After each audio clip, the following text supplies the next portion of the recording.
Barracks Review.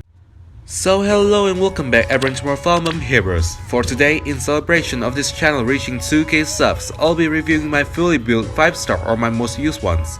So without further ado, let's get started. First off, Legendary Marth.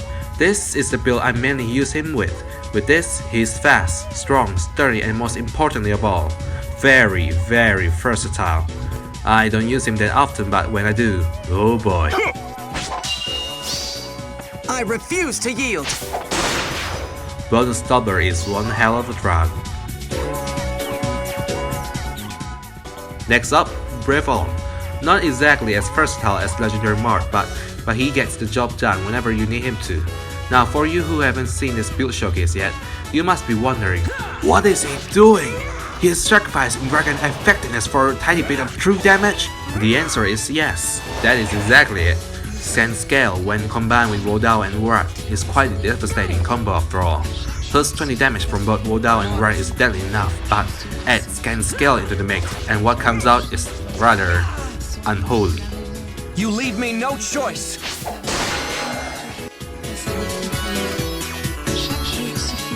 My pride and joy, one of my deadliest infantry unit.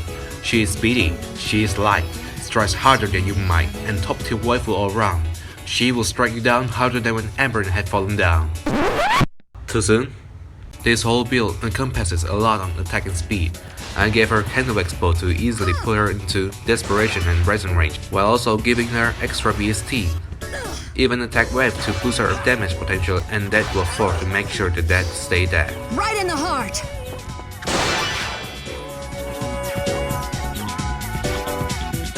Admittedly, I don't use her a whole lot.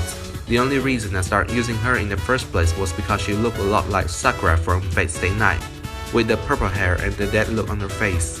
Defensively, both her depth and rest stat is really good for a match that comes from the game earlier life cycle. Offensively, she is slow, but she hits hard. The idea behind this build is to tank DC melee units while also dishing out considerable amount of damage with the use of both Sturdy Impact and Sturdy Blow 2. Rush Assault to double because why not? One of my latest builds and easily the most fun to use. Noatun allows Anna to quickly move from ally to ally once she reaches escape route range, or just being in two spaces near them, making for some clever escape and stall for time so that you can proc Luna once Rack activates. Both her A slot and Striker Seal slot is to boost attack so that when she finally procs her special, she procs it hard. Panic Smoke is just kinda there to debuff her enemy. That's it, I guess.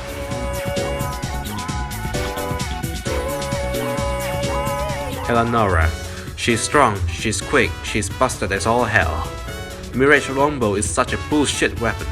This build is basically Igreen's whole kit, so I don't think I need to explain this.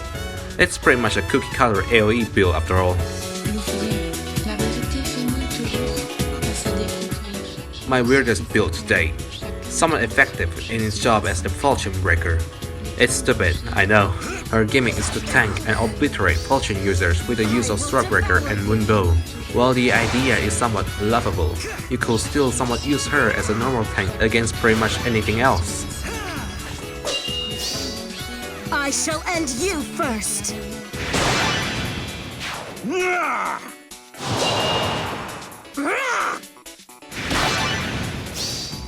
I am the Fell Dragon Grima!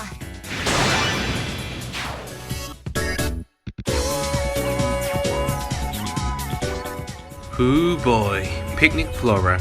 Boasting one of the highest attack stat amongst my units, she will literally tear everything apart through the use of Blazing Wind and Wolffighter. I gave her armor boost to help her stay mobile. Downside is, it's rendered pretty much useless whenever she takes a hit. Mercedes. One of the few healers I still use. Built to be very offensive, yet still capable of supporting her allies. Hell, thank you if you have the right support for her, Legendary Azura and Elwood. If push comes to shove, Flash could be used to prevent counterattacks from enemies, allowing her to finish them off with her monstrous attack. Back from the top, clad in his Christmas garb, while also bringing along his elder sister for the ride, is Christmas Marth. This time taking a marksman role and fighting from afar. The idea behind this build is to make a one-time nuke, where after buffing him up all the way with the help of legendary Azura, we activate his dual skill and send him directly behind the enemy line, where he will continuously tank every attack and strike back. Special Fighter 3 is just there to ensure he procs fire move, making short work of just about anyone.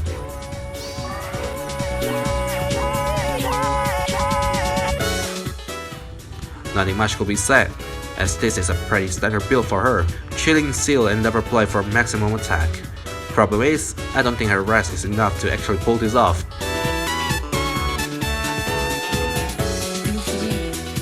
Double Brazen and Desperation, the perfect fit. Now if only I could get myself a Halloween slot, then this whole set is done. I don't think I have to explain this build any more than I should, right?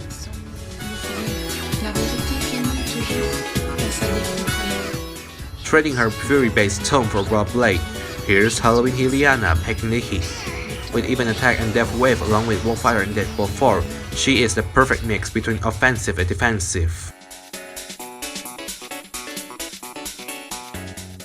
Running the usual Brave Bow and Desperation set, Resin attack speed and even attack wave to further boost her damage potential, and Heavy Blade to ensure that she will spam Wind Bow over and over again until you get sick of hearing. Strike like late happy new year. I pray for good fortune.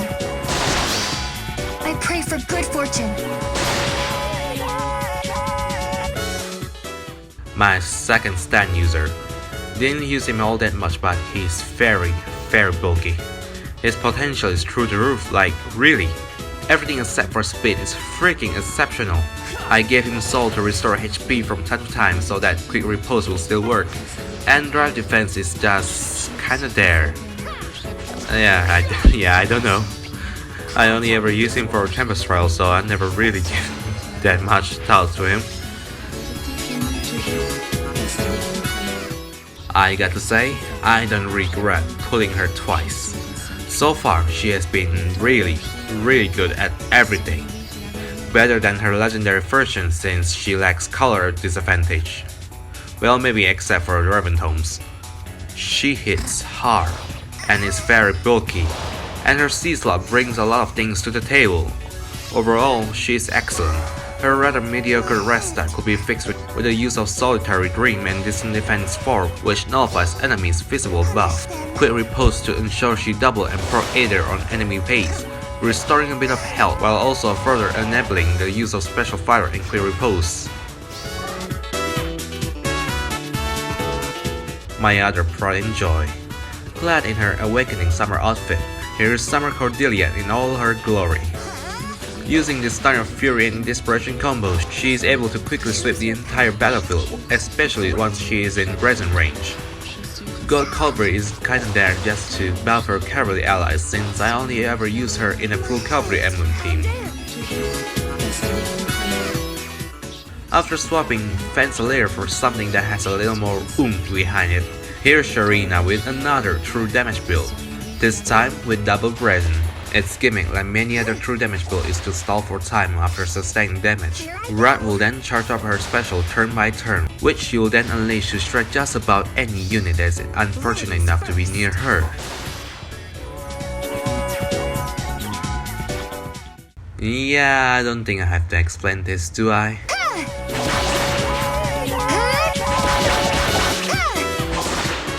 This entire build pretty much explains itself already.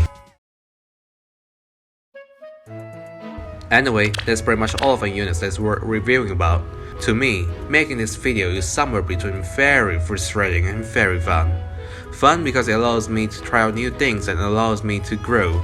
Frustrating because despite how simple this whole video looks, I'm really pushing the limits of my laptop with this one, like holy crap.